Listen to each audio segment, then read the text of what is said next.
Call to order the November 19th Wyoming Charter School Authorizing Board meeting. This is a special meeting because it is not on our typical second Wednesday. Welcome, everybody. Can we now say the Pledge of Allegiance? Pledge allegiance to the to flag the flag of the United States of America and to and the to the republic republic for which for which it it stands, stands one one nation, nation, under God, indivisible, indivisible, with with liberty and justice justice for all. for all. Thank you. Elaine, you want to call roll, please? Thank you, Madam Chair. Dr. Buss, Present. Doug Chamberlain, Jill Bramlett, Present. John Masters, Here. Steve Lupian, Joe Filer, Fred Von Ahrens, Present. Chairman Teske. Here. Madam Chair, we have a quorum. Thank you. May I have a motion to approve the agenda, please? I move to approve the agenda. Can I have I'll a second? second it. I'll second it. Any changes to the agenda? Seeing none, all those in favor of approval of the agenda, please say aye. Aye. Aye. Any opposed? Moving on, may I have a motion to approve the October 8th minutes, please? Don't be shy, guys. I have moved to approve the minutes. Can I have a second? I'll second. Any changes to the October 8th minutes? Seeing none, all those in favor of approval of the October 8th minutes, please say aye. Aye. Any opposed? I need to abstain. I wasn't at that meeting, Madam Chairman. Okay, thank you. Moving on, Mr. Waller, Executive Director and NASCA update, please. Yeah, thank you so much, Madam Chair. Just a couple things to report out that I put in my executive report. Realizing that a lot of this is overlap, I give you guys the weekly updates, and so a lot of this has been the weekly updates. But, excuse me. Yes. Elaine, I see Steve Lupian is in the attendee list. Yes, Madam Chair, I just promoted him. Okay, thank you. Sorry, John. No, that's okay. Should I wait for him here?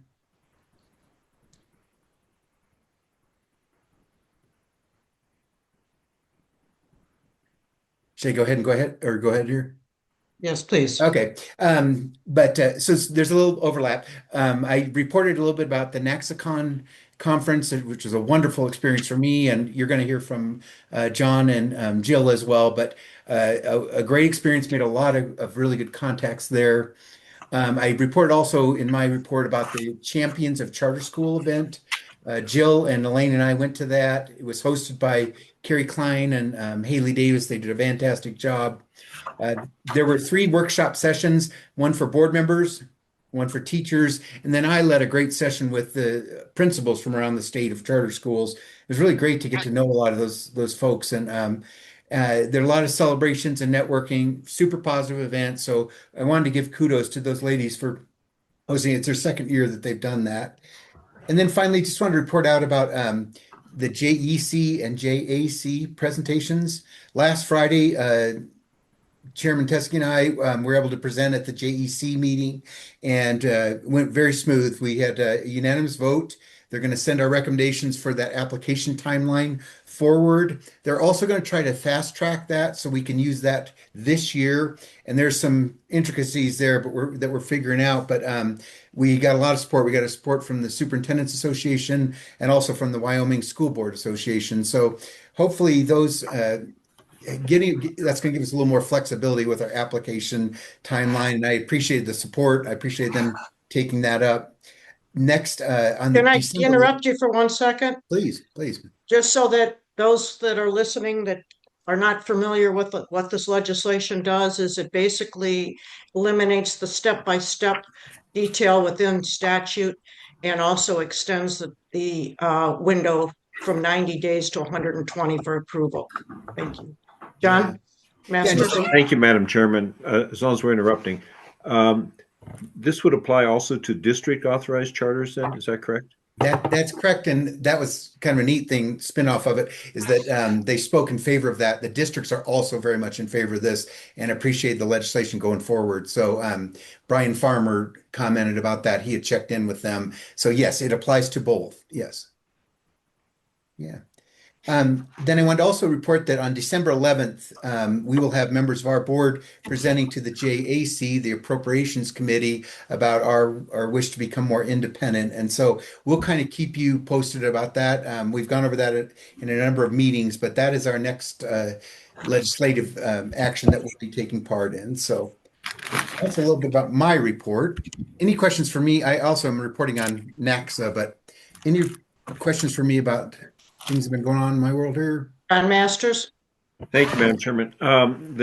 December 11th, how does that correspond with our next board meeting? Well, can we circle back on that? We have an agenda item for that. Okay. Can you hold your That's fine. question? That'd be great. Thank you. Yeah. Then I also was asked to, Gina was unable to attend, but she did write up a report for me about NACSA and things that have been going on. So I do want to read that. We've been very, very active with NACSA. They've been supporting us in a lot of ways. So I'm going to just read from her report. Current work with NACSA is focused on developing the frameworks. The school leaders were provided the opportunity to give feedback and input on the drafts. The financial framework has been adopted. Tonight, we're going to hopefully adopt the organizational framework that is going to be presented to the board. And the academic framework is still underway.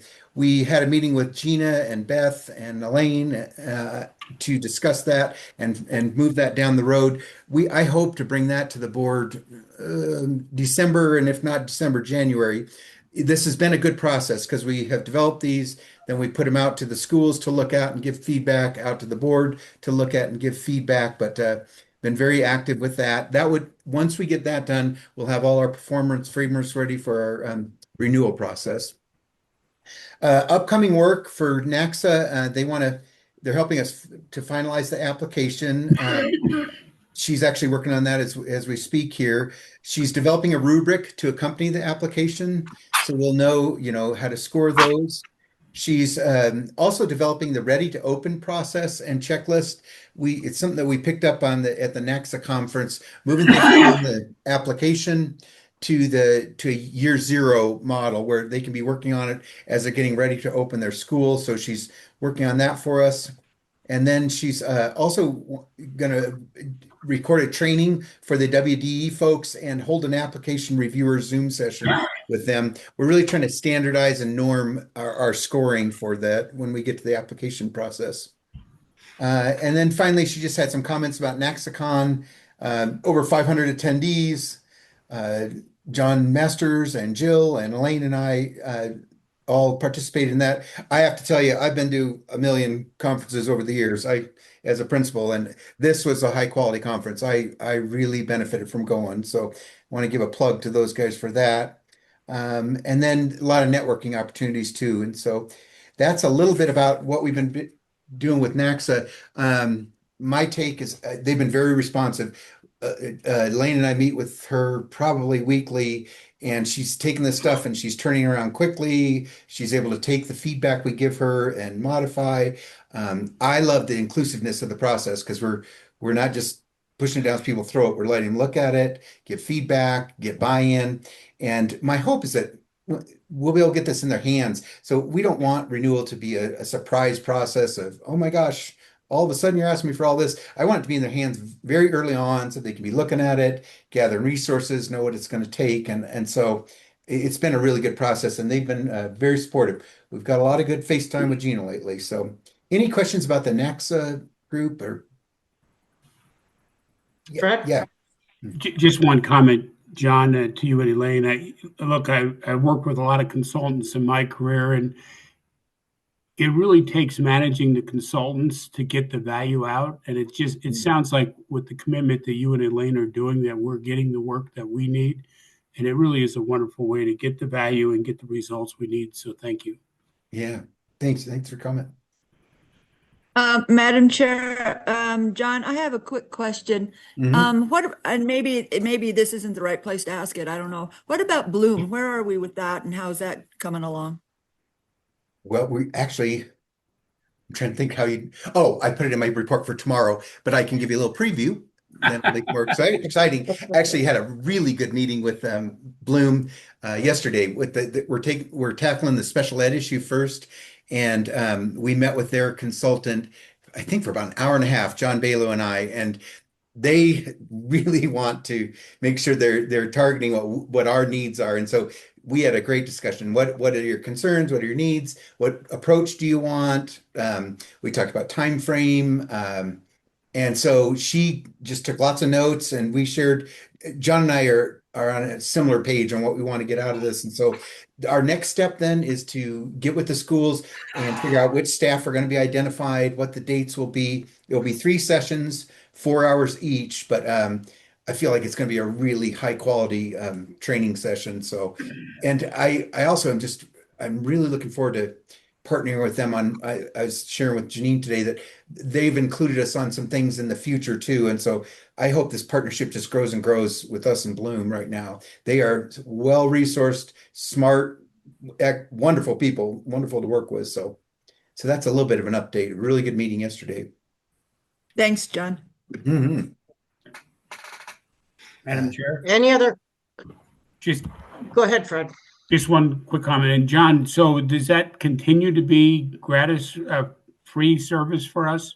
My understanding is that they're going to provide it to us this year, the three sessions or the 3 different trainings for us this year, and then next year we're going to revisit. That's why I think, well, I don't want to predict. We know that it's this year. They're providing it this year for gratis, and then we're going to take a look at that next year. Outstanding. Well done. Thank you. Yeah. Any other questions of John? Next up is the NASCA conference report out from Jill and John. Jill, do you want to start off? You bet. You bet. So first of all, I just thank the board for letting me have the opportunity to go. I just felt that if I could get a little more information, it might help me a bit as a board member. And it was amazing. Just as John said, it was a fabulous conference. And so thanks for letting me go. We had to do this authorizing 101 class for brand new people to go. And we had to do a bunch of homework ahead of time. So we had to read and write and learn and take these little quiz things. And it was great information. And then when we got there, we took what we had written and we got to compare it with others and collaborate on the conversations. So I learned a lot from other people, and we looked at the applying the evaluation rubric to the school application, which was perfect for me. That's exactly what I needed to do. And then that evaluation rubric, the sections in there were people, and I think I put that in my report, and the model and the execution, and really put it down in layman's terms that I could understand to help with how to really think through. I think one of the things too that I really learned is knowing how to ask the right questions when you're when somebody applies. And I know that we've talked a lot that there's potential for lots more schools coming on with charter schools. And so I think that's going to be real critical for us is making sure we're asking all the right questions of those folks. And I learned from that. That was great. And then I think John does a great job with this, staying in communication. That was the other thing we learned a lot about, was staying in communication with all of the schools and going out and visiting with them and talking to them about their goals. and kind of seeing where they are to give them some feedback, regular feedback. So, there's nothing worse than a surprise at the very end. And so they talked about that being really important. And John and Elaine do a nice job with that. And the other one was, this is for Joe, they really encouraged authorizers to get information out into communities about charter schools and about if there's something unique in your community that you think would be good for a charter school, then we encourage you to consider that or look into that. And so they had all different kinds of charter schools that were actually at the conference, but they talked about CTE, they talked about STEM, about STEAM, about all kinds of things, because I think we've talked about, right, that we don't want to get just stuck in that in a one size fits all kind of charter school. So I think I said in my report that I think Joe was interested in starting a CTE or something similar, or not starting one, but getting information out there to get one going somewhere. And they really, really encouraged us to visit with folks in our communities, or when we're out and about in the state or whatever, or if we know of something. John Masters and I talked a little bit about Native American possibilities. It was very good. And I'll tell you, it was also really great to be with John, and Elaine. I think we had some good conversations during lunch, and that helped me a lot too, to have a better understanding and getting to know everybody.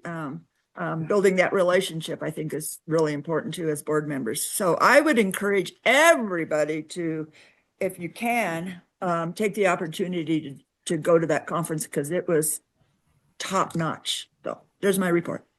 Great, thank you. John Masters. Thank you, Madam Chairman. I would reiterate Jill's enthusiasm for everybody going, and I appreciated her report. I wanted to welcome Steve. Steve, glad you're able to join us. We saw you sneak in. Now, Madam Chair, can I have a moment of personal privilege? Please. I just want to bring everybody up to speed. When I was traveling to Cincinnati for the Bengals game, by the way, to spend time with UW alum Logan Wilson, who is no longer a Bengal, I had a medical emergency that required emergency brain surgery. And so if I'm looking like I'm wearing scrubs and, I have a smashing new hairstyle, it is because of that. I do want to say to this group that I fully intend to meet every meeting and meet my commitment. And because that's the beautiful thing about Zoom. But if I am a little slow on returning calls and things like that, please indulge me. But surgery was successful. I'm in a rehab hospital in Cincinnati where I probably will be for the next 2 or 3 weeks, and then I'll be flying back to Cheyenne, Wyoming. But I wanted to thank all of you and give you an explanation why I probably look a little odd. And but hopefully Elaine finds this funny. But $70 is $70. So I'm going to hit every meeting. So, but I do intend to fulfill my commitment, Madam Chairman. I don't think you'll see me missing a meeting, and this group is very important to me. I am teaching my classes remotely as well too. So, but I want to thank you all for some patience if it's needed in the future, and thank you for allowing me to to recover out here and then get back to Wyoming. You're taking visitors? I'm actually in Cincinnati. I'm going to be there for Thanksgiving. Oh my God, I would love to see you during Thanksgiving. Let's definitely share some contact information. That would be magnificent, Madam Chairman. Thank you. Let me know where you are, and I will come visit you. I will do that. So thank you very much. And again, I fully intend to fulfill my commitment. Oh, thank you. Great. Send a prayers your way, bud. Thank you, Madam Chairman. And I think on behalf of the whole board, Steve, we're happy you're back through the surgery. We look forward to your return to Wyoming. And if you need a ride from Cheyenne to Laramie, oh, you live in Cheyenne. If you need a I ride live in from the Cheyenne. airport to your home, I can help you with that. So, Thank you. anyway. I mean, we're trying to figure that. Frankly, we're trying to figure a lot of that stuff out. So I have apologies for that. But thank you for your thoughts and some of you I may actually take you up on that if it's not inconvenient to you. That's the last thing I want to do is inconvenience any of you. And so thank you and delightful news, Madam Chairman, and so hopefully we'll have that opportunity. Great. Madam Chairman? Get well. Yes. I will. Believe it or not, I'm on the way to recovery. Surgery was successful. Full recovery expected. But, when they cut up there, it takes a little while to recover. It's not like it's just time is the only thing. So, so thank you all for your thoughts. And I I really look forward to continuing with you all. Great. Madam Chairman? Mr. Masters, that's a tough act to follow. Yeah, geez. It is. Both of them, Jill as well. I'll give you just a little step-by-step preview of a couple of things that happened to me at NACSA. I attended a conference or a breakout session where members of the state of Washington, I think it was they weren't very well introduced, but it was their charter board representative. It was a representative from the association. It was a representative, I think, from school administrators and a representative from Gates Foundation. Now, you might wonder who has the heavy boots in that meeting, and I'll let you just guess at that. But they were having a lot of struggles until the Gates Foundation came in and said, you folks need to coordinate, get your act together, or this is all going to fail. Wow. And they decided as a group that they would stand shoulder to shoulder with no light between them in the public, and they could have whatever disputes they wanted privately and try to resolve them.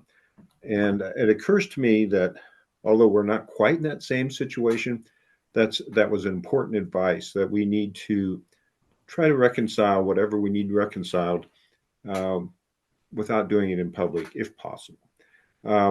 Also, I had a chance to talk with Gina between sessions, and I said, we don't know how many applications we'll have. We'll have many. And it might be important for us to have some assistance from NACSA on reviewing those. And she said she personally does reviews of applications, and that generally it's about $1,500. Now, you'll remember that I budgeted $5,000 per review, thinking that might be what a contractor would cost us rather. So in addition to aligning the process that she would perform with the process that WDE would perform, I think we might be in better shape cost-wise if we hire her individually to do some of those reviews, so that again the department can be brought up to speed on what those reviews might look like.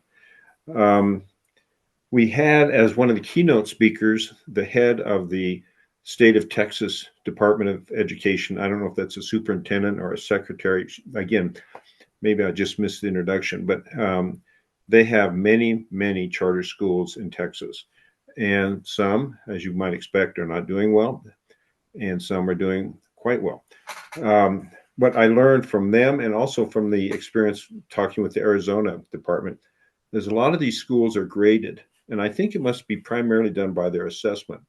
And if they receive an F, they immediately go into a kind of a status of being under review.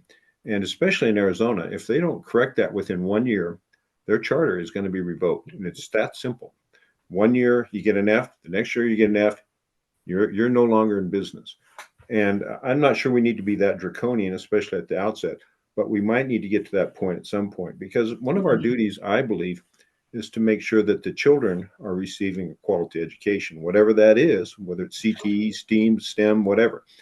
And so this assessment issue is really important, that the assessment anticipate and measure the things that make the charter schools unique, because the Wyoming assessment tool might only be a portion of that. So that was important. I also heard at that same breakout or that same keynote, a lady who had two hats on. One, she was the head of a charter school group, and she was also the head of an association, or maybe I'm better stated as a foundation that provides support to members in the community, for example, with housing or maybe counseling, things like that. And she said that they work hand in hand, those two entities, even though they remain separate, so that a child, for example, who's not being fed or is in a dangerous situation or whose parents are, in some sort of strife, the child can have resources available, and the parents as well. And that's what led to the conversation that I had with Jill, that maybe that's a model that would work in some of our remote areas, for example, perhaps on the reservation, which leads to the final observation. And you'll recall when Gina was out here and they talked about RFPs, and I said, well, we call these applications. Well, the RFP is something different, and I always thought it was. What most states apparently do is they will perceive that there is a need somewhere for a charter school, or maybe they just want to make a blanket request. So they send out RFPs, requests for proposals, to communities and to leaders and all sorts of, and invite them to respond. And for example, we could send an RFP to the leadership on the reservation saying, is there a need? If so, we'd welcome an application. And that's something we haven't done. We've been reactive rather than proactive. But that might be something that changes as we get our feet underneath us and start getting better at our work. And again, I reiterate, everybody should go to these conferences at least once. They are very helpful, and you have a chance to network. And it was first class, even by the law standards. Most importantly, that was a very low bar, let me tell you.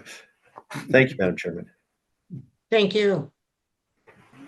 Any questions of John and Jill? Seeing none, moving on, WDE update. Thank you, Madam Chair. I would not want to reiterate everything that Board Member Masters and Board Member Bramlett have said, but I don't want to take too much of the time talking about that. But the conference was a great conference.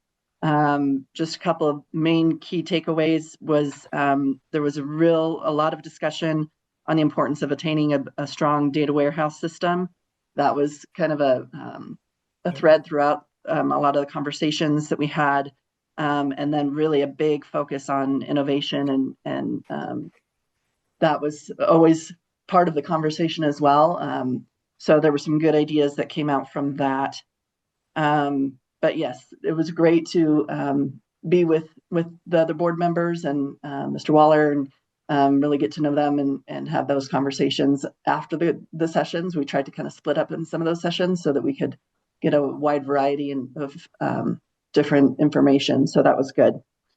The other thing is that WDE did report out to the Joint Education Committee last Friday on the October 1 fiscal report that is required in statute. And so it was just kind of I was also off for a whole week and during this time. So just kind of keeping this WDE update brief. With that, I'll Thank stand. you. I would say that as I watched, I think Leslie and Vicki did a great job. I was surprised, absolutely floored. There were no questions, honestly. But maybe they didn't understand. I don't know, but very nice job done. So that opens the door for the next one, talking about the financial update that you got. Finance Committee update. John? Thank you, Madam Chairman. The Finance Committee met at its normal meeting time, which was about 10 days ago on a Friday. We discussed many things, so a few of which involve finances. Um, the uh, the hope is, and I think this may have been reported at the October meeting, is that we would be able to enter into a very small contract with a University of Wyoming student to help us develop a process for applying the various, for analyzing the financial records of the reports as they come in of the charter schools, and doing the analysis of the various formula for things like the liquidity and the net book value, things of that sort. This is really important, I think, because apparently financial problems are one of the key reasons that charter schools fail, and they either get inadequate resource at the beginning, or they overextend themselves. There are many reasons that they can get in trouble. And that, I think, is going to be very important for us as a board to monitor. I report to you that we've received audit reports from the Wyoming Classical Academy of Casper and the Cheyenne Classical Academy, both by the same auditing firm out of Laramie. And I don't know where, and both of those are early, by the way. And I'm not sure what the status is with the folks at Prairie View, but hopefully they will be reporting soon. Our hope is that we can do the rubrics and the always forget the term, but apply the standards. The what? Performance framework. Yeah, the frameworks. Yeah. In such a way that we can report to you in January, if possible, but February would be more likely. What the analysis shows. Again, that's somewhat dependent upon engaging somebody who is willing to do all that grunt work. And you're not looking at that person. So, any rate, so that was where a lot of our discussion was. We also discussed the presentation to the Joint Appropriations Committee, which I think should include a consolidated view of the finances that have been available to this board, both through the governor's office and through the WDE, in such a way that we could show them what last year looked like through June 30th, and at a month end, or maybe the first quarter of the current fiscal year, so they can see how we're operating out of two buckets, if you will, and how and why we think we could combine that in some more efficient manner. You'll recall that we have not requested any change to the Department of Education and its appropriation, but I think it makes sense for us always to think that at the current time, at least, we have two sources of revenue, and then we have a third source of revenue which we think should be discussed later, and that's the authorization fee, or the administrative fee is the correct term under the statute. And the administrative fee, you'll recall, we enacted, I think it was a year ago in June, at 0.5%. We have authority to go to 3%. And it's my hope and expectation that we can have a fair administrative fee, which will allow us to fund most, if not all, of the activities of this board, other than those that are under the WDE through its standard appropriation of $280,000. And that's what we proposed. As we started thinking about that, and specifically as I started thinking about it, it seems to me we have some money that we collected for the last fiscal year, which we, and you'll see in the reports, we've been using for things such as the NACSA conference. And I anticipate we'll use some for the application review process. But I think it would behoove us to consider phasing in steps until we get to a fee level that will support this board, keeping in mind that we'll add more schools. And as we add more schools, not only will the work increase, but also the administrative fee base will be larger. And I would hope that we'll get to a point where we can then reduce the administrative fees because there'll be more revenue coming from many more schools. But at the present time, I think that's something that I see it's on the action item. So I'll discuss that in greater detail when we get to that point. And I think that's the report of the Finance Committee, Madam Chairman. Thank you. Any questions of John on the Finance Committee? Seeing none? Dr. Buss, you ready? I am. Thank you, Madam Chair. Board members, we've been meeting as an application committee to review a number of items. Primarily the issues that have been before us about our existing contracts and possibilities for, again, from the last meeting, sister schools and so forth. But I'd like to present just a couple of ideas here. First, we needed to operate within the parameters of statute and the resolution that we passed at the June 16th meeting. Also, just as a point, schools are allowed to offer amendments to their contracts, which then require board approval. We've also made it clear that we want to hold a contract with each individual school and that we want to emphasize local control and decision making.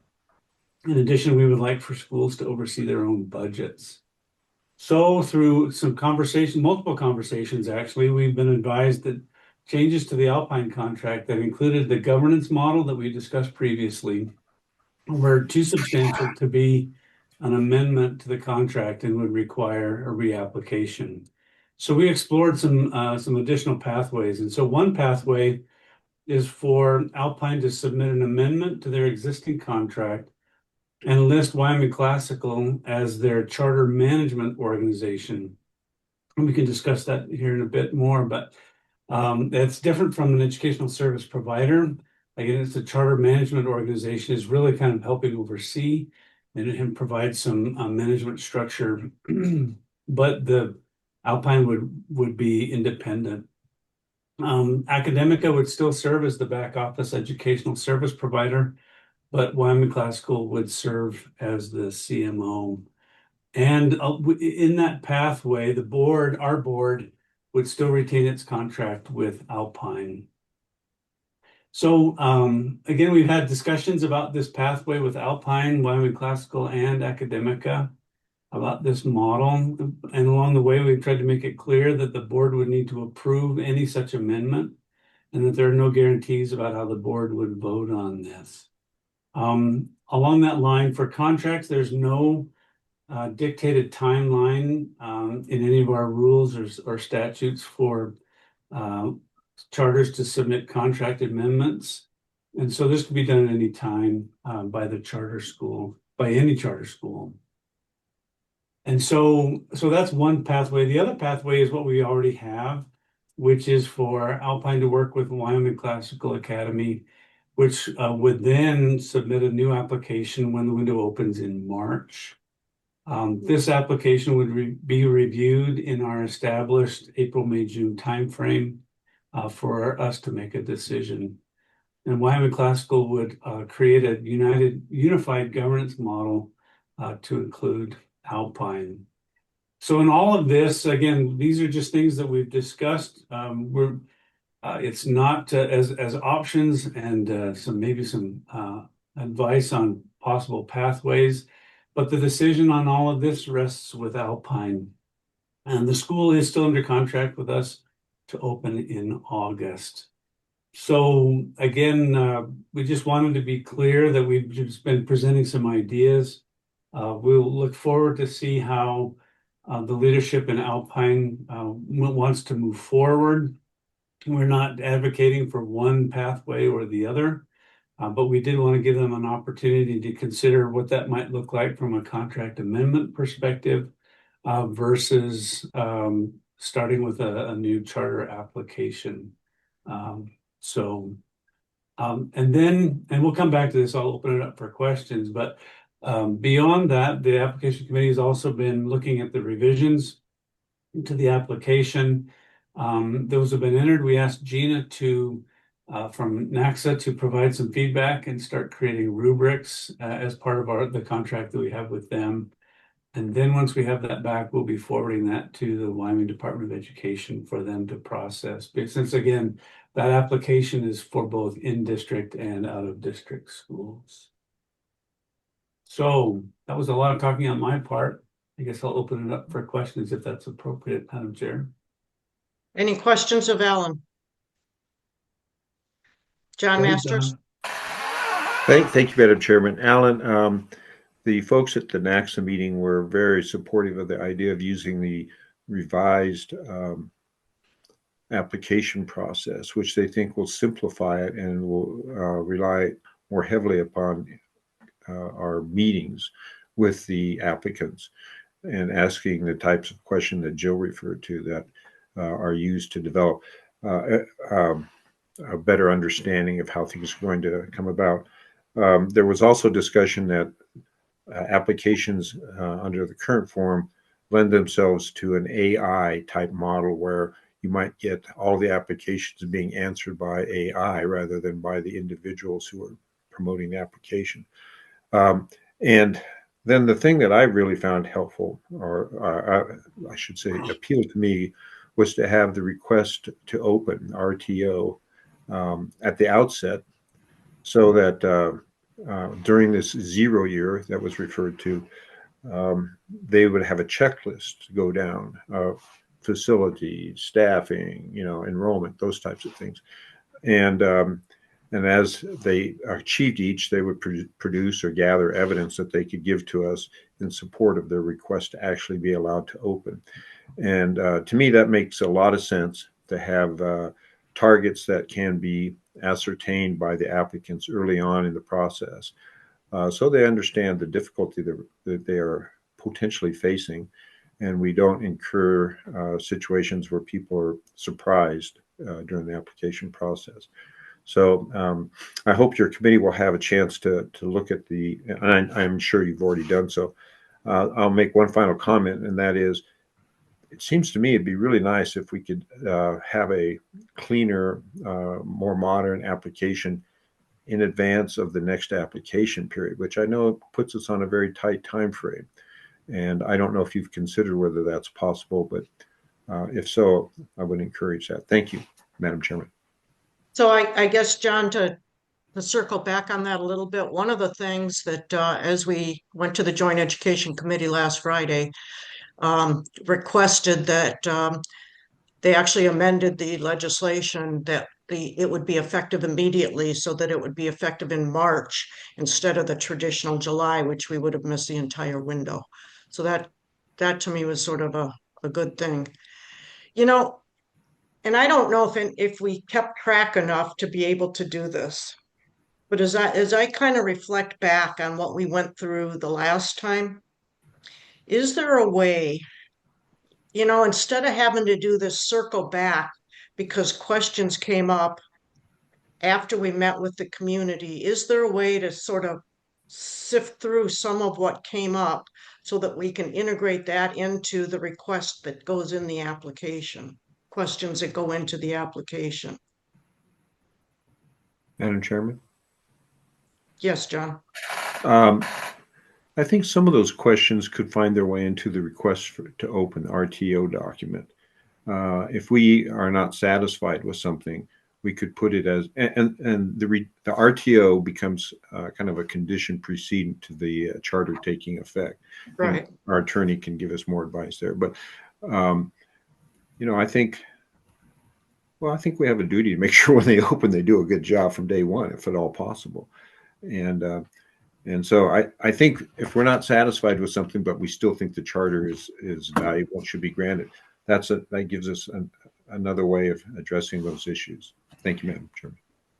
And if I may, Madam Chair, again, addressing Mr. Minister's, yeah, the RTO, we hadn't talked about it in that term, but that 0 year is something that we did discuss, and we really like that idea of being able to move some of the things a little ahead. So for instance, some of the discussions we had this last time about board organization and some of the nuts and bolts of pieces that the communities weren't able to provide maybe satisfactorily, we give them that year to be able to put those things into place so that and with the condition that they won't be able to open if they don't have those things in place at a satisfactory level.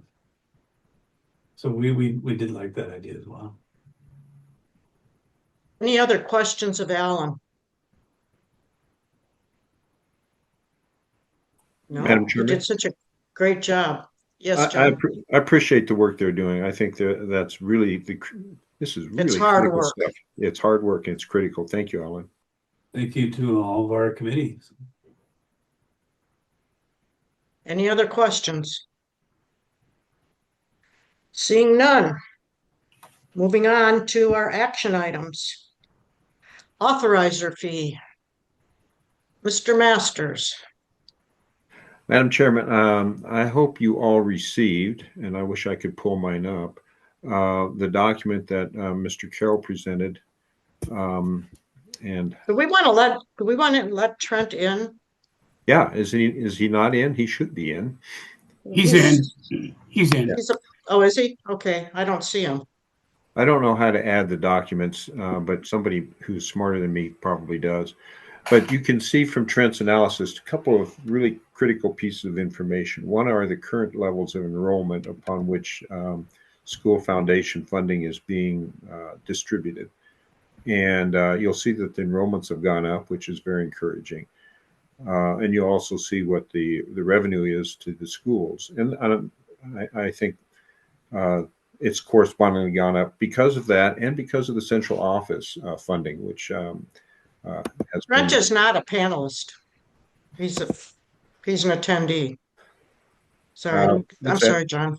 Well, let's promote him if we can. In any event, we have a little bit of money from little is relative, right? We have some money left from last year, and we've dipped into it to send people to NACSA. I expect we'll dip into it to process the applications and to travel as we need to visit with communities and with applicants, and that's good. I'm glad we've gathered those funds.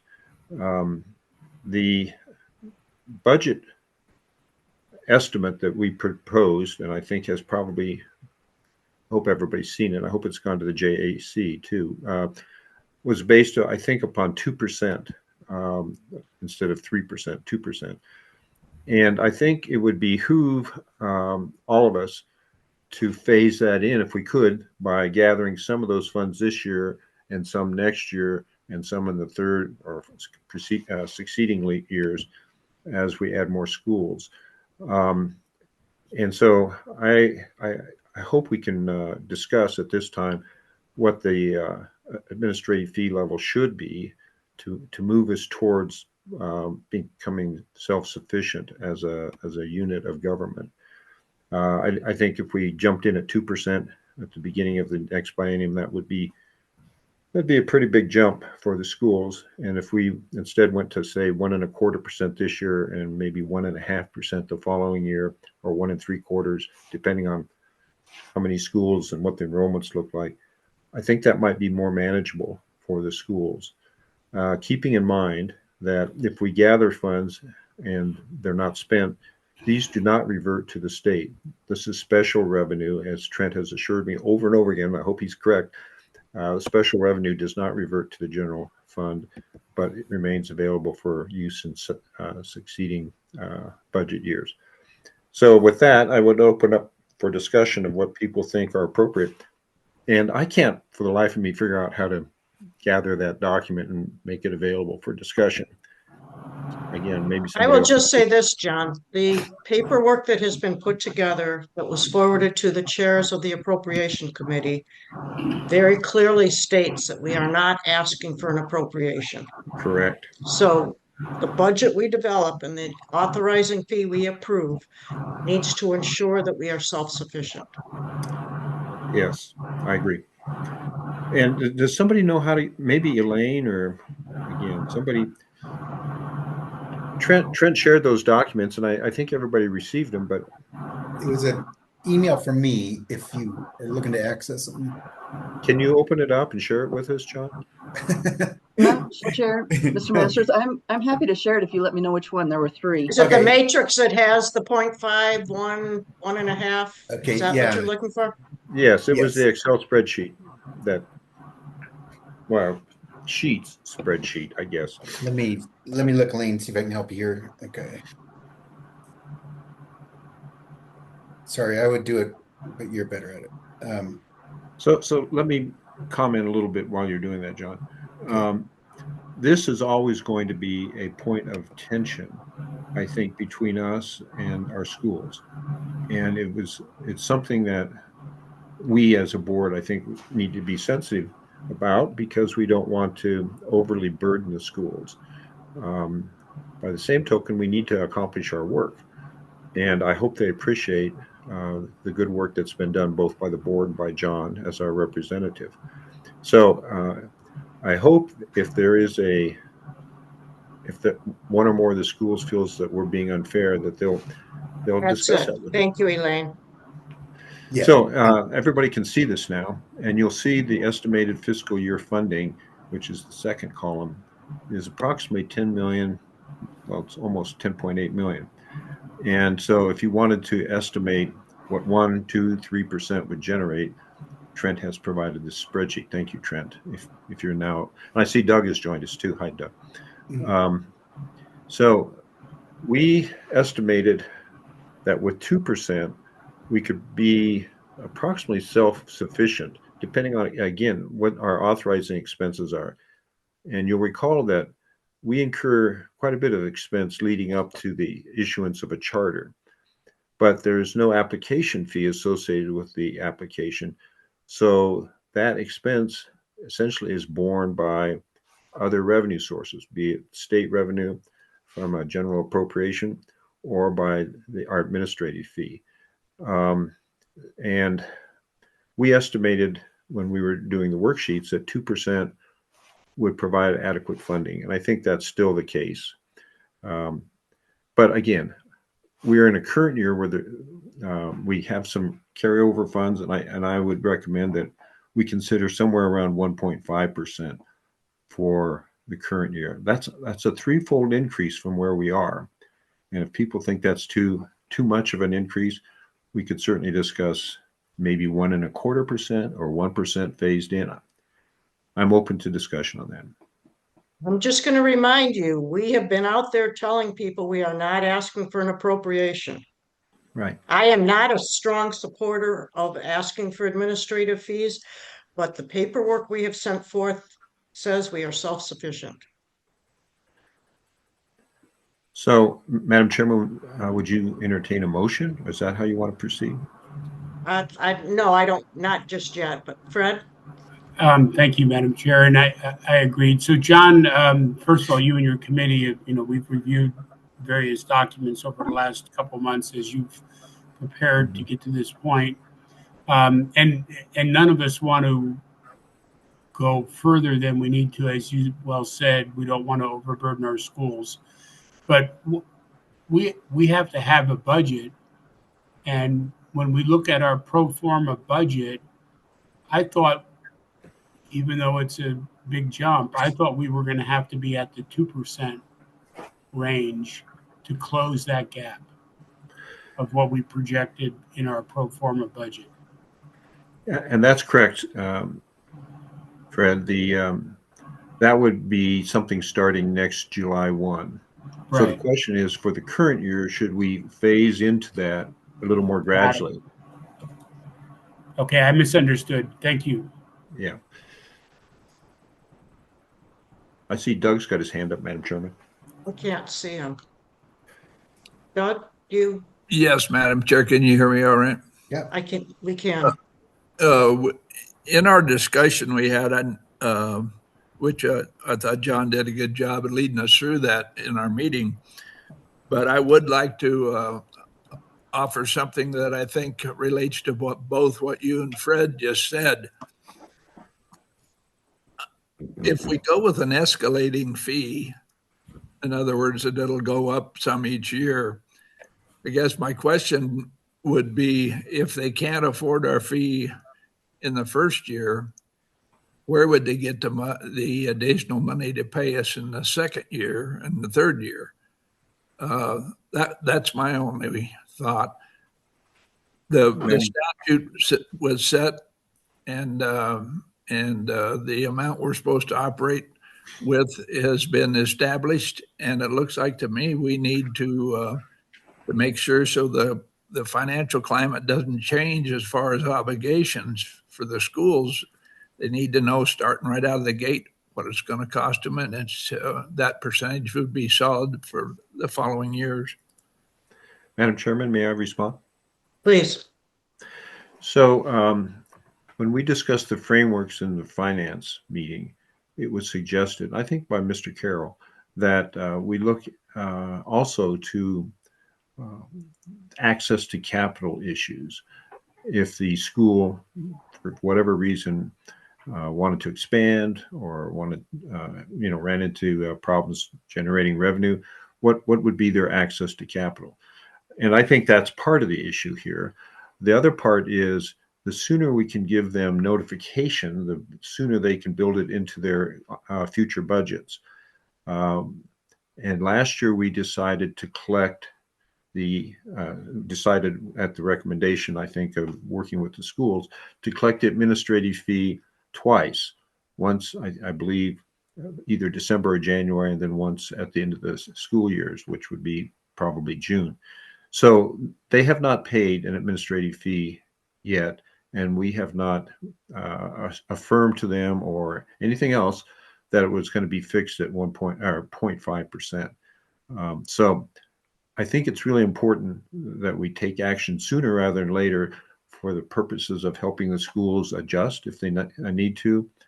And if we hear there's some hardship being generated, I think that would be something the Finance Committee could tackle and come back with a recommendation to the board as a whole. Well, let me tell you what I do know in terms of the budget process that traditionally goes on in a district. By March, things are getting pretty firm.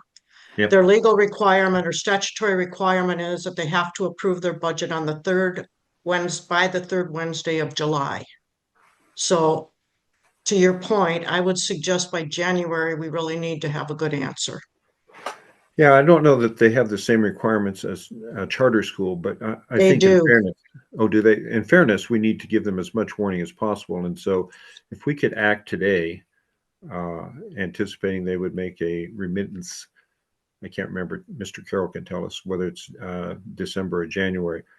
I hope that gives them adequate opportunity to respond. The 2023 legislation that put us in place spelled out that charter school have to meet all the statutory obligation of the traditional K-12 schools. Okay. The one of the reports that Mr. Carroll and his office prepared showed the impact of the change last year on the school's central office funding. And I noticed, it's completely irrelevant, really, that the central office money coming to the schools this year exceeds, I think, all of these. I think it exceeds 2% and may even exceed the 3%. It was, I hope, quite appreciated and well spent. So it's not as though we're taking all of the new revenue, but they did get a new source of revenue starting this fiscal year. And Mr. Carroll's in the room. If I'm misspeaking on something, Trent, I hope you will raise your hand and scold me and correct me. So, Madam Chair, I'm here to answer any questions. Does anyone have questions of Trent? have I been misrepresenting your reports, Trent? I'm sorry if I have. No, Madam Chair, everything is accurate.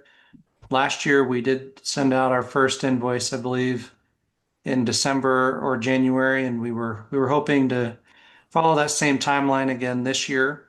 And that is something that we discussed at the last subcommittee meeting, was the possibility of the board taking action at this meeting so that we could proceed with the invoicing here in the next few weeks. I would, John Waller? Yeah, Trent, I just want to check. I thought I had heard you say that you kind of need an answer tonight. Do you need it tonight, or do you just need when do you need us to say this is what it's going to be?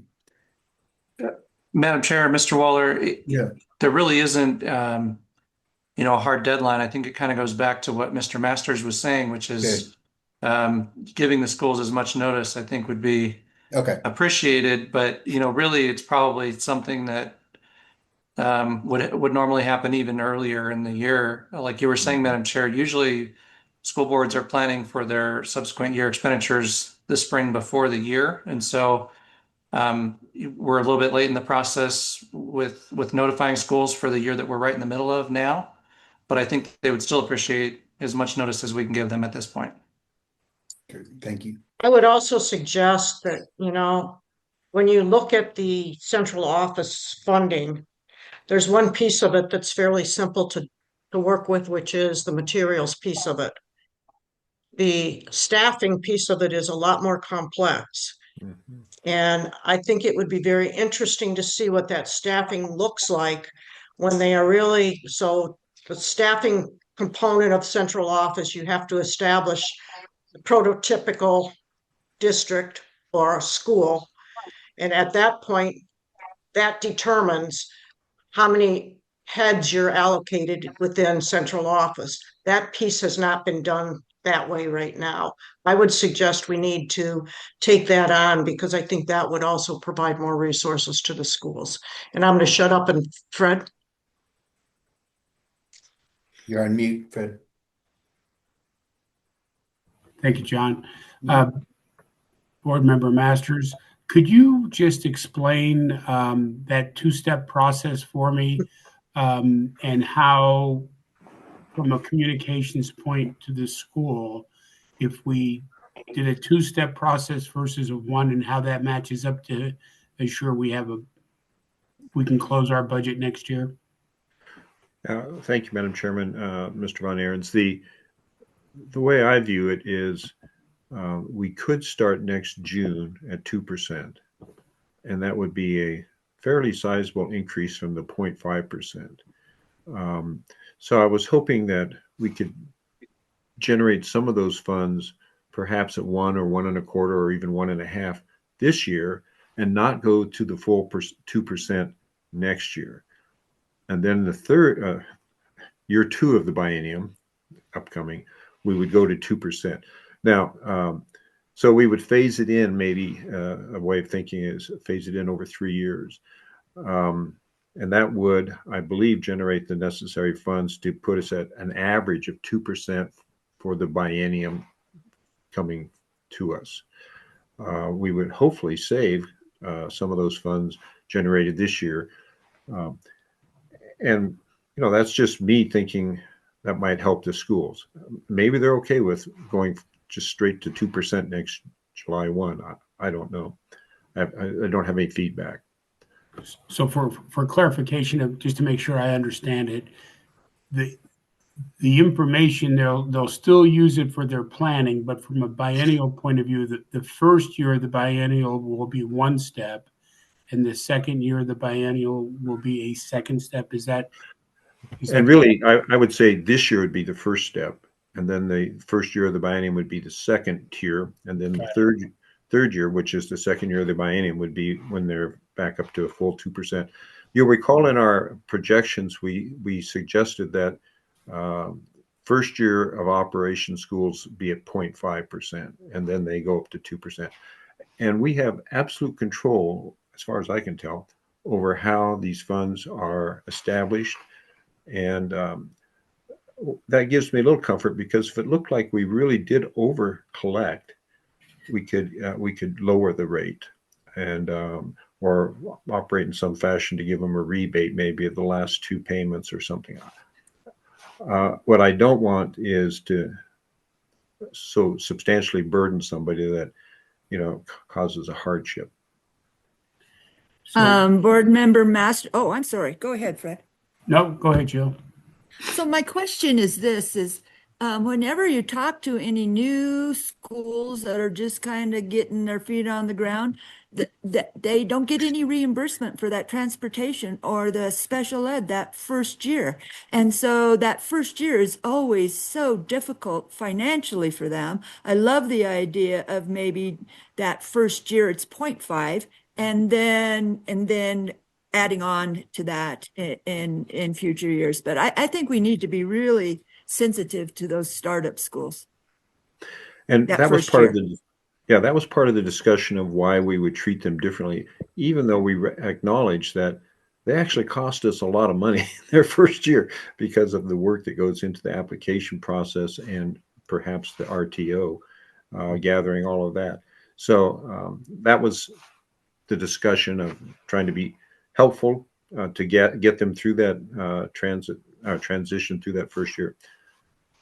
Madam Chairman, I see Mr. Chamberlain has his hand. He does. I don't, Not his computer hand, his actual hand.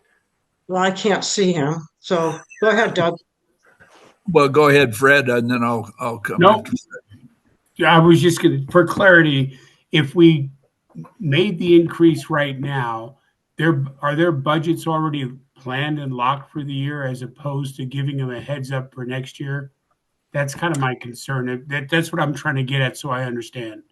So Mr. Van Aarons, I think their budgets are set.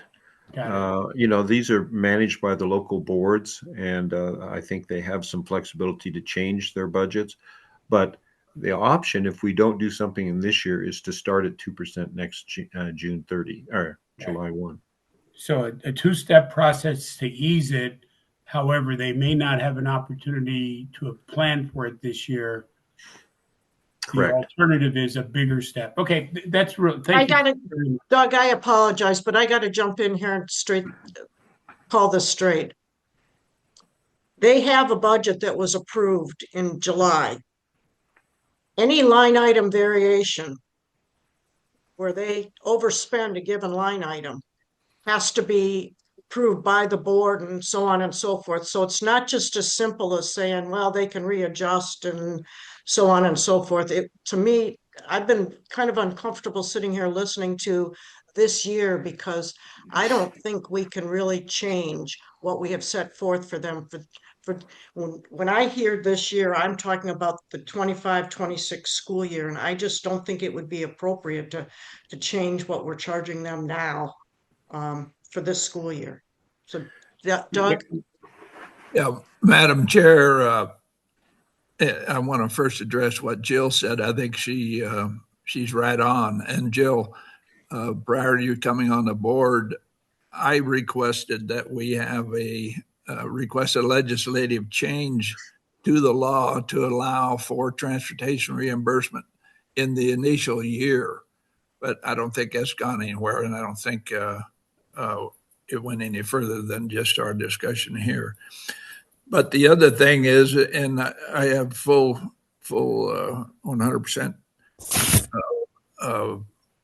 support of what John Masters is saying, but what bothers me is if we set this into an escalating fee, that's somewhat like a variable interest rate. Every year it's going to go up. And if they don't enter this effort with knowing what that fee is going to be as a standard, then I think we're in error. But I would suggest that we start the very first budget they start out with. They know what they're going to have to pay this administrative fee. Thank you, Doug. Trent, save us all, please. Thank you, Madam Chair. Just a couple of things. I wanted to respond to something that Board Member Chamberlain said. We did spend a lot of time last session, working to advocate for first year reimbursement for charter schools for special ed and transportation. And as you probably know, there was not a supplemental budget passed by the legislature, but there was actually provision in the budget draft that was working through that would have provided that. So I just wanted to make sure everybody knows that, some of us were working hard on that. The No, other thing that I wanted to mention, my apologies, Trent. I didn't realize that. Thank you. no problem, you bet.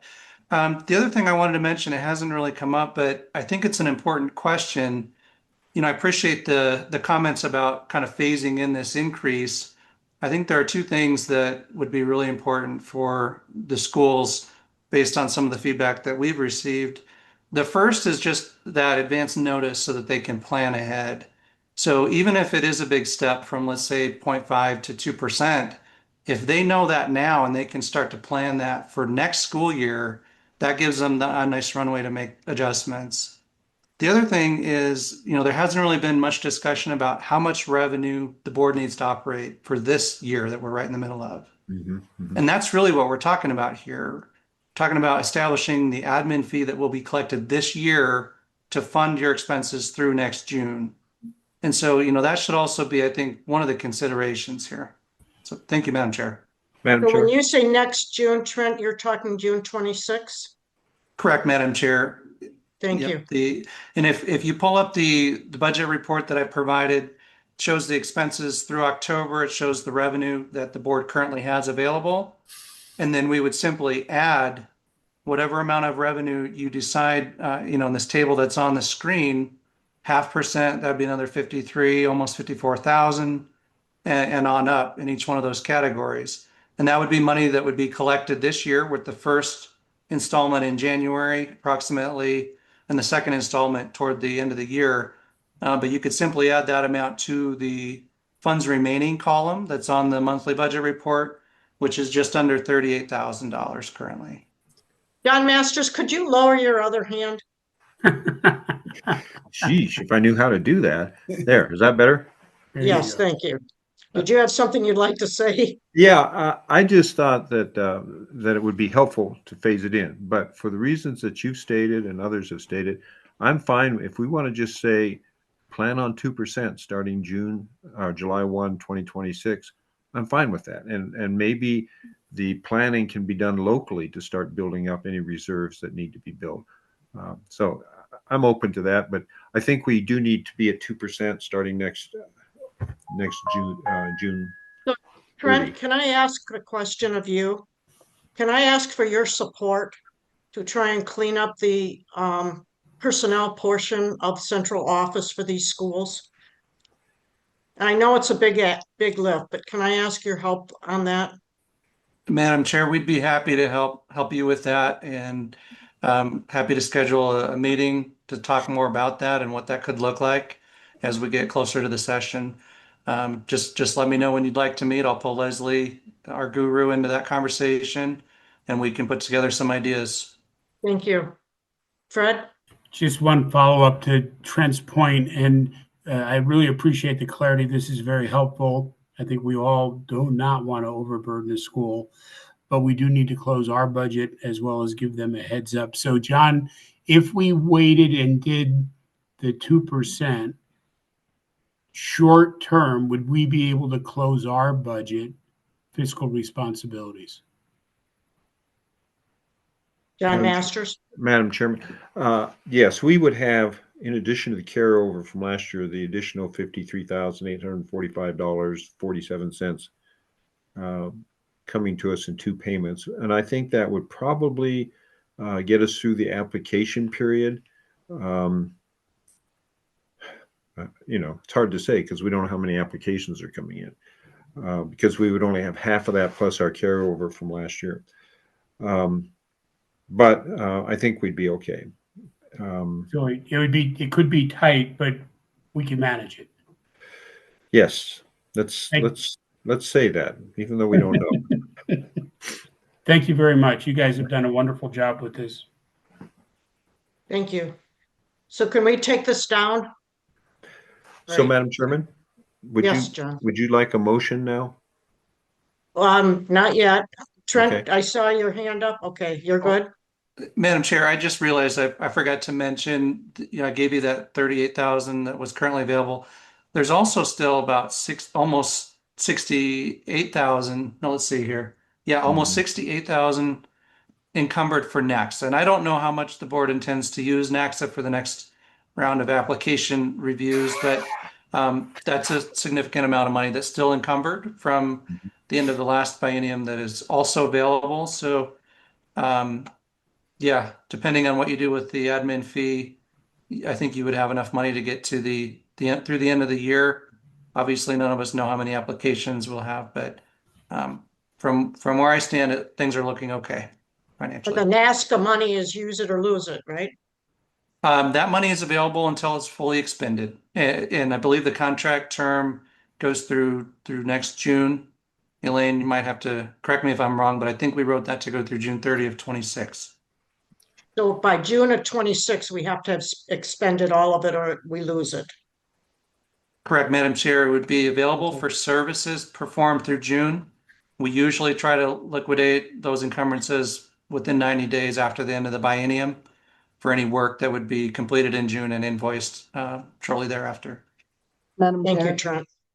Yes, if I may, so that is correct. It goes through the end of June, and I just received an invoice yesterday for just under 10,000. So if you want to factor that in.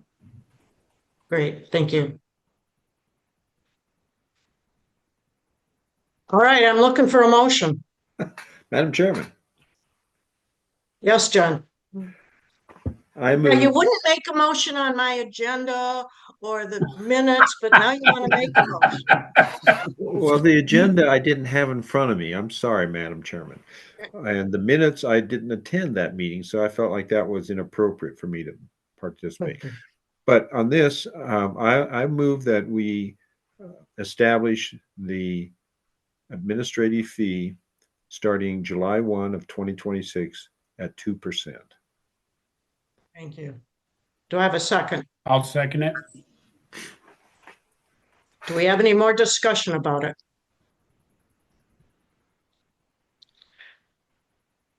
My only thinking is golly sakes, we have got to make sure that those schools know way in advance of what's coming.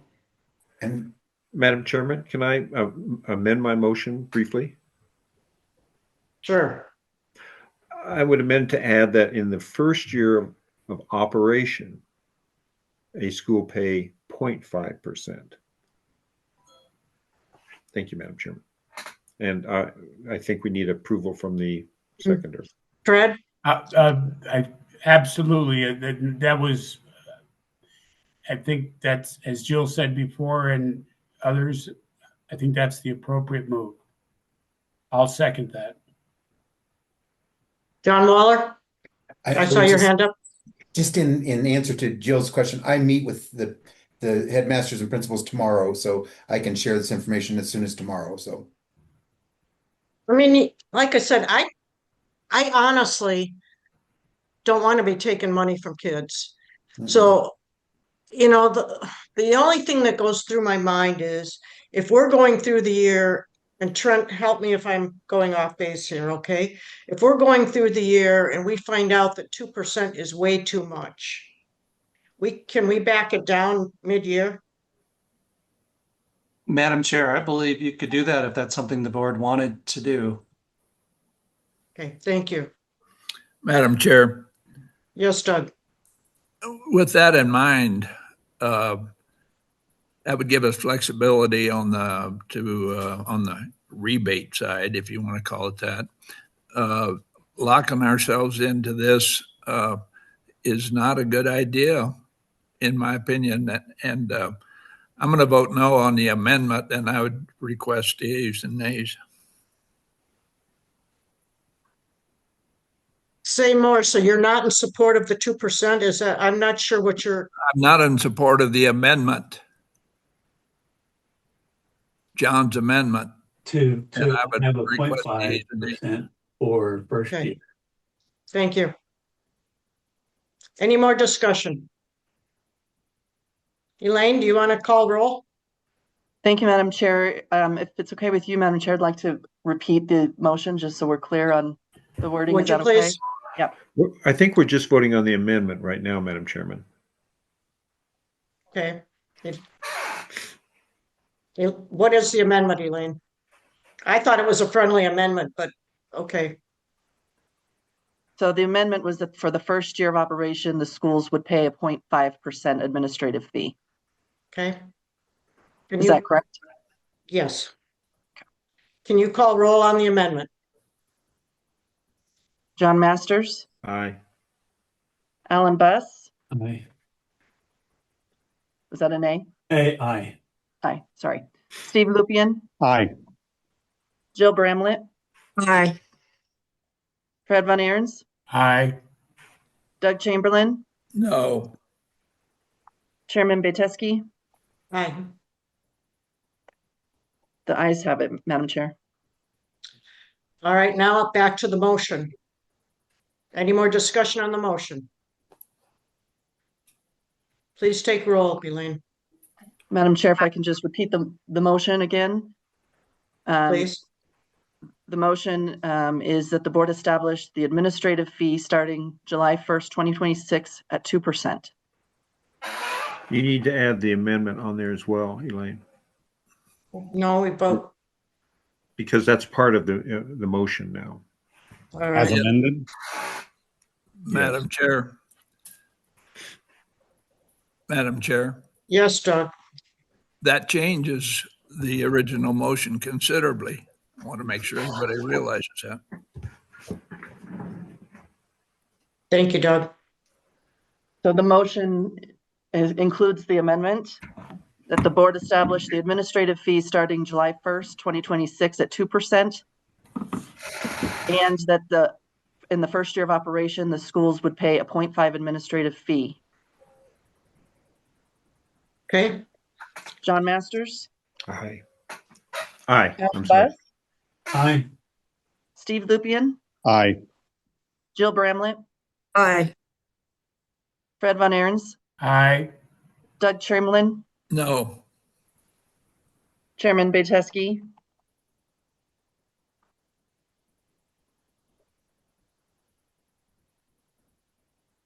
Chairman Teske, I'm sorry, I didn't hear your vote. aye, sorry. Oh, that's okay. Madam Chair, the motion passes. Trent, thank you so much for your support and His hand is up, answering Madam Chair. questions. Thank you, Madam Go Chair, ahead. and my pleasure to provide the information. Just real quick, I'm wondering if the board also wants to take action on the admin fee for FY 26, the year that we're in right now. So as you know, last year we were operating at the 0.5, 1.5% admin fee, but the board has not made a motion for this year. We just passed the motion for next year. So I just wanted to bring that to your attention and see if any action was necessary for the admin fee that we will be collecting here very soon.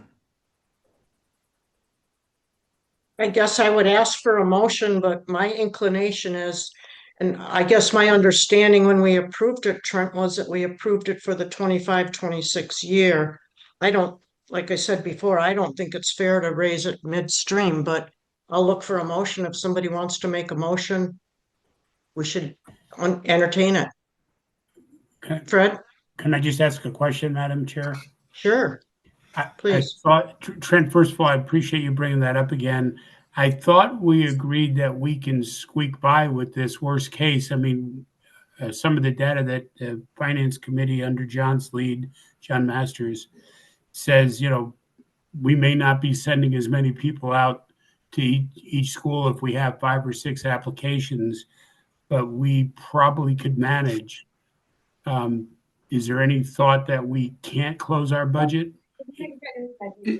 Thank you, Madam Chair and Member Von Ahrens. I don't want to speak for Mr. Masters, but I believe the comment there was in the context of the continuing the 0.5 admin fee for this year and collecting that. And the question is really related to the motion that was passed over a year ago that was in effect for last year. When Elaine and I went back and reviewed that, I believe our determination was that the original motion, the way it was presented, was only applicable for last year. And so there was just a question on whether or not we needed official board action to continue that for this year. I believe that's what the board wants to do based on the discussion today. But maybe just to clear up any confusion and make sure it's on the record, that might not be a bad idea. Thank you. Thank you. Madam Chair. Oh, Fred? I'm sorry. Mr. Masters has his hand up. Madam John, Chair, go ahead. I move we continue the administrative fee at 0.5% for the current fiscal year. Fred, I'll I second that. I'm sorry. any more discussion? All those in, do you want the ayes and nays again, Doug? No, I'm going to vote for this because I think it could be damaging to the schools at this late date to change it. So Thank you. I'll be voting both ways. Thank you. All those in favor of Madam Chair, continuing with the point? Yes, Elaine. I apologize. Can I just repeat the motion just so we have it clear? Thank you. So the motion is to maintain the administrative fee, or that the administrative fee continue at 0.5% for the current fiscal year. Thank you. All those in favor of continuation of the 0.5% Aye. administrative fee for this fiscal year, please say aye. Aye. Aye. Any opposed? Great. John, do you want to take your hand down?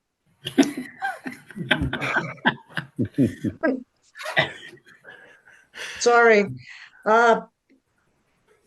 John Waller, do you want to take us through the organizational framework? Yeah, you guys are with me for a couple more here.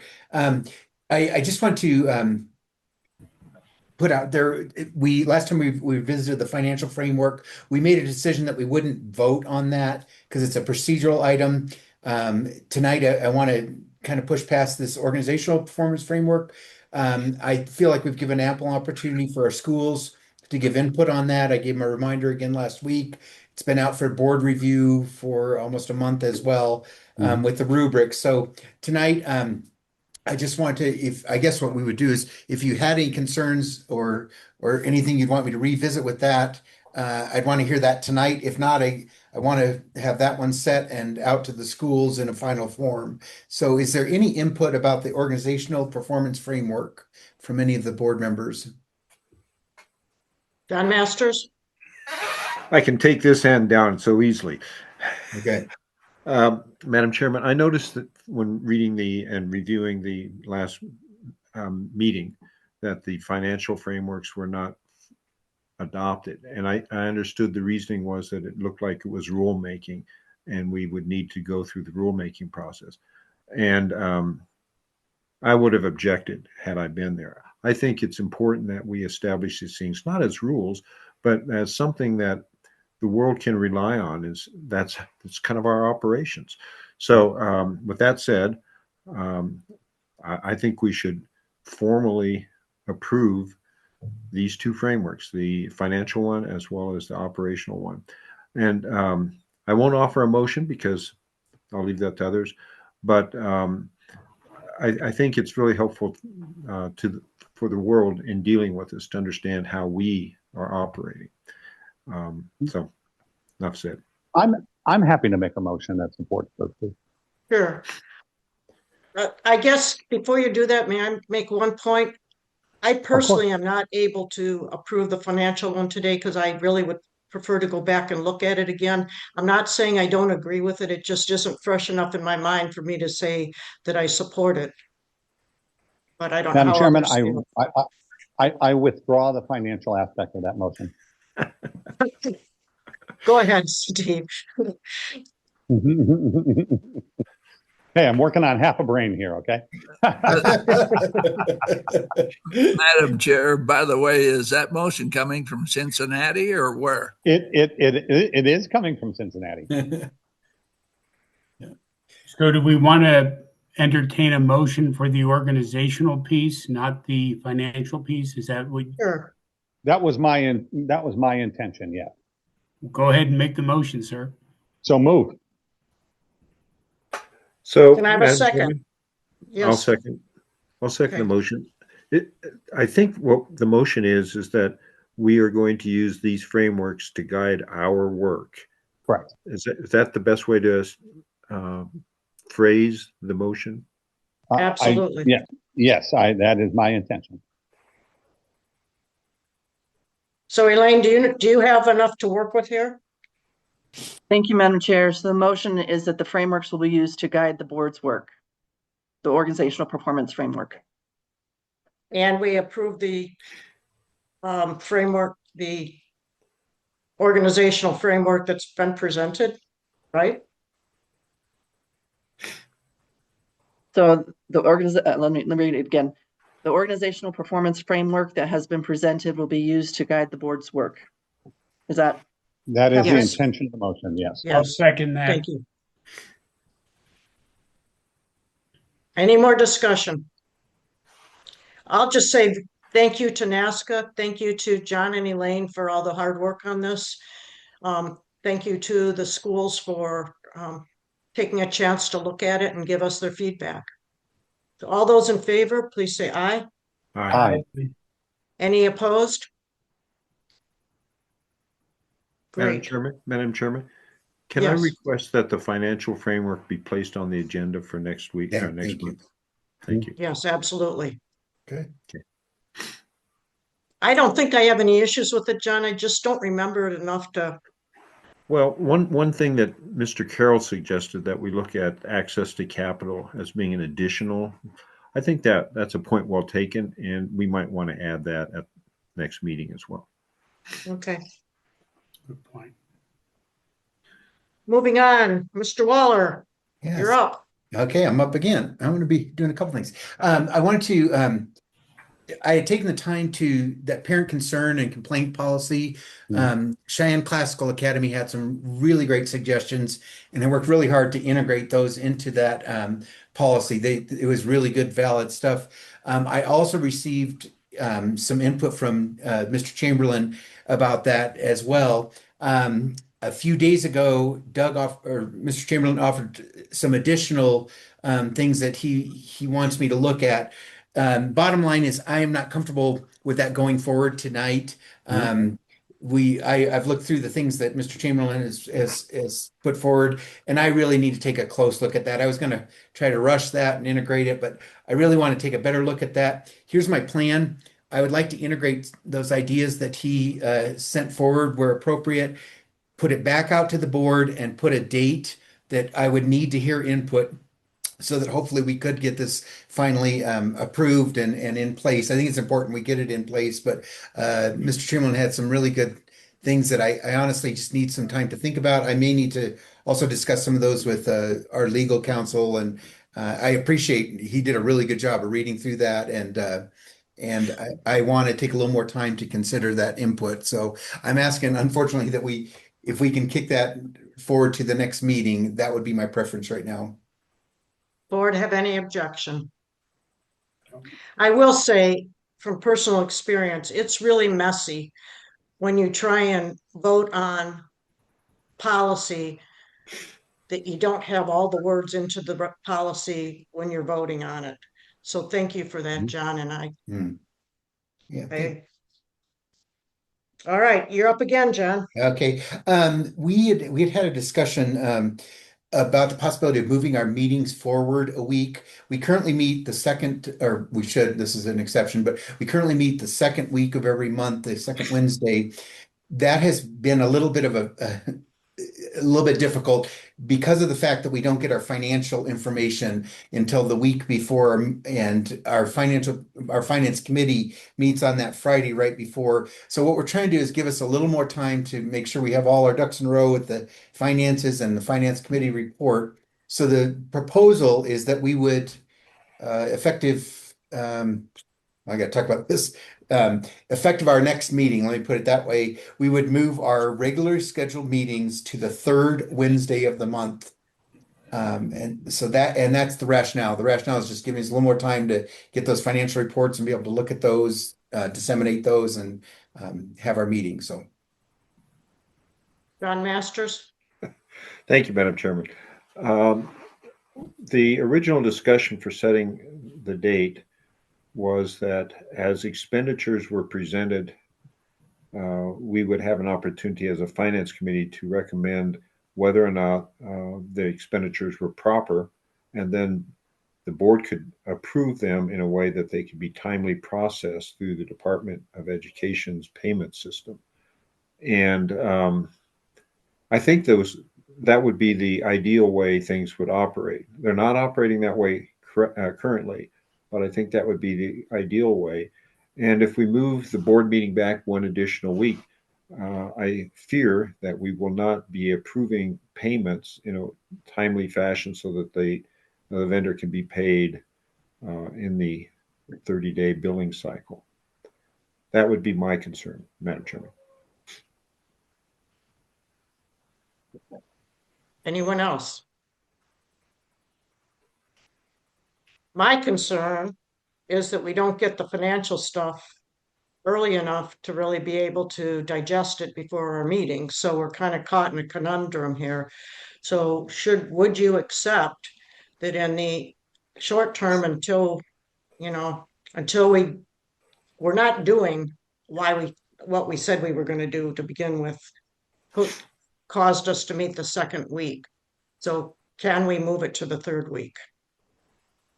Madam Chairman? Sure. I think implicit here is that we'd move the finance committee back one week as well. And if that's how people want to operate, I'm okay with that. It's just be aware that we might get to a point in the future where we'll once again change our meeting schedule. John Waller. Yeah, my only concern with that, Ms. Masters, is we wouldn't have our reports for our finance meeting, because if we move back a week, you're back in the previous month. And so No. We would move our finance committee one week further out. In other words, instead of the first Friday, it would be the second Friday. Okay, in that, assuming then we're moving the board meetings to the third Wednesday? Correct. Gotcha. Okay, yep, I'm okay with that. Yeah, I get what you're saying. Why do you want to move the finance committee too? Well, part of the justification for doing this is so that we can get the information from Mr. Carroll and from the governor's office in a way that then we can report it to this board. And that gives them more time to assemble and gather that in. I don't know where all that information comes and when it's available. And it may be, I hope it would be more convenient for both of them not to be, trying to gather something within the first 3 days of the month. Brad? Madam Chair. Madam Chair, Mr. Trent Carroll's got his hand up, and I have a question of him, so he'll probably answer this before I even ask. Go ahead, Trent. Sorry. Thank you, Madam Chair. We're certainly happy to accommodate whatever the board wants as far as the timing of the reports. One thing that I would caution, or at least maybe point out, is that if you move to a process where the board essentially has to approve for payment before payments can be made, if you have invoices come in or board member reimbursement requests come in right after you have a meeting, you're essentially waiting until you have the next meeting to review those items. And so that could potentially add a month delay to the process. So I just wanted to make sure that's something that you're thinking about as you consider this. And Member Von Ahrens, I'm happy to answer. Sounds like you might have a question I can answer if that wasn't it. Thank you. Yes. So John Masters thought we could, if we moved it back a week, if I understood you correctly, John, and if I'm wrong, please correct me. Would that week delay potentially result in late payments to our vendors? Madam Chair, so there are a couple things there, I guess, to unpack. One is that we technically have 45 days upon receiving an invoice to pay that invoice without having to pay any interest. We typically try to process invoices within 1 to 2 weeks. That's our kind of our internal target, so that vendors aren't having to wait. If we're not backlogged and we have full staffing and everything like that, we are usually within that 1 to 2 week timeframe.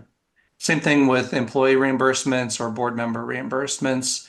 And we would try to turn those over as quickly as we can so that people aren't waiting to receive that funding. So in my mind, the real issue here is just the time frame between meetings. So if you're only taking action once a month to approve payments for processing, you would be approving, I guess, everything that had been received up to the meeting date, and then there would be another month before that process would occur again. And so we would essentially be on hold for those weeks in between. So I think that's what would be the biggest change from what we're doing currently. How do Madam other Chair, boards do it? Madam Chair, the State Board of Education operates very similar to how this board has been operating, which is basically we process expenditures as they come in. We provide a budget report with expenditure detail for them to review at each meeting. And they've operated that way for years. And if there was ever, I guess, an expense that was determined to be inappropriate or shouldn't be paid for from the board's budget, there are ways that we could potentially remedy that. But to my knowledge, the purchases that Elaine is making, other things like that have really been initiated by the board. And so there really wouldn't be anything that I think would be a surprise to the board that hadn't already been discussed either with Mr. Waller or the request had initiated from a board member. So happy to work with the board to figure out what that could look like if you want a different process. But the way the board's been doing business is exactly how we've done business with the State Board of Education for a long time.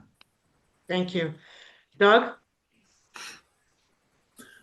well, Madam Chair, I thought the whole reason this issue came up of moving our board meeting back was to relieve the compression of time between finance and board. And now we're turning around and going right back where we were. Is that Exactly what I'm thinking.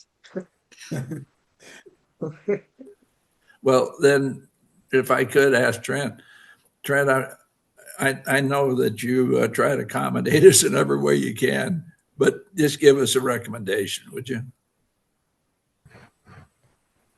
Madam Chair, my recommendation with regard to, I guess, board approval of every expenditure would be that we could continue to do things the same way that we've been doing them. As far as I know, I'm not aware of any issues with any expenditures that have been processed by the WDE. But if there's something, please let me know. And then with regard to the timing of when the subcommittee meets, I'm open. I can be flexible to meet, like we have been at the same time every month, or if we wanted to push that back a week, I really don't have a recommendation on that. I'm happy to meet whenever folks are available. Brett? So, Madam Chair, I'm just a little confused. I thought we were just allowing time for the financial team to pull all the information together and present it to us so that they're not hurried and we get the information ahead of time. I didn't realize we were talking about approval of expenditures. So I'd recommend we approve expenditures as we have been per Mr. Carroll's recommendation. And we just consider, do we need more time to get the data so that when we have a board meeting, we have a good heads up a few days before, and we can look at the financials and make sure we're comfortable with them. Thank you. Is that a motion, Fred? That I'd be more than happy to make that a motion, Madam Chair. Second, Elaine, did you get that? So Madam Chair, the motion is to change the meeting times, the board meeting times to the third Wednesday of the month effective next meeting. Is that correct? And continue to pay the invoices. What's the right way to say that, John? Or Well, why don't we leave that portion open? Just move the main meeting, and we'll see how it operates with the finance committee. Okay. Thank you. And I'll give you an example. $10,000 invoice for NACSA. It's a fairly sizable. I don't know that anybody on the board is aware of what that covers or anything else. It'd be nice, I think, if we're spending large amounts. I'm not so worried about the trip to Casper reimbursement, but $10,000 might be something we'd want to look at. So, enough said. So I'll say this. Perhaps John Waller should when those expenses come up, John Waller should make sure that people are aware of them. And if there's an objection to it, Mhm. you're right, that's a big chunk. Steve Lupian? No, sorry. No, Madam Chairman. Sorry. Okay. Okay, So I'll take that friendly recommendation to change that motion to just change the time to our meeting to the third Wednesday of each month. who is your second? I'll second it. I Doug, think Doug seconded it. Doug had Chamberlain seconded. seconded. Mhm. Okay, thank you. All those in favor, please say aye. Aye. Aye. Any opposed? Aye. Are you an aye or an opposed, John Masters? Or are I you said just gonna? I said aye so quickly you may not have heard me. So then the follow-on question to this is, I think you were the one that suggested this, Mr. Masters, is does the board feel like they should have a meeting in December?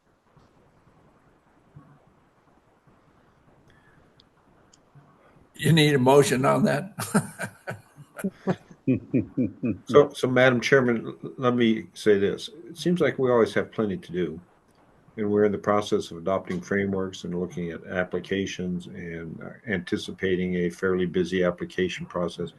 So it's somewhat inconvenient for all of us to meet in December, but I think we have important things that, waiting till the middle of January, I think that's time lost that we might not wish we had later. I almost feel like it would be really great to have what I'm going to call a framework meeting where we go through the pieces of the framework totally in terms of how are we really doing our work and how are we evaluating these schools. I think that's a wise idea, Madam Chairman. I don't know if that's a December item, but Well, I could conceive of Alan Buss's group coming forward with an application revision, and the sooner we get that in front of people, we might save them a considerable amount of work if we go to something that's more streamlined. So, well, move fine. we have our regularly scheduled December meeting. I'm sorry, Doug? I said, I move that we have our regularly scheduled December meeting. I don't think we need a motion, do we? I think we just No. do it. I don't know, but let's get this thing going. All right, moving on. The next item on our agenda is executive session, but at this point, if you all don't mind, I would like to open it up for public comment so that the public doesn't have to sit here. Everybody should understand that as we go into executive session, no action will be taken. And the purpose of the executive session is potential litigation. So does anyone, I see 4 attendees. Does the public have any comment? If so, please raise your hand and Elaine will let you in.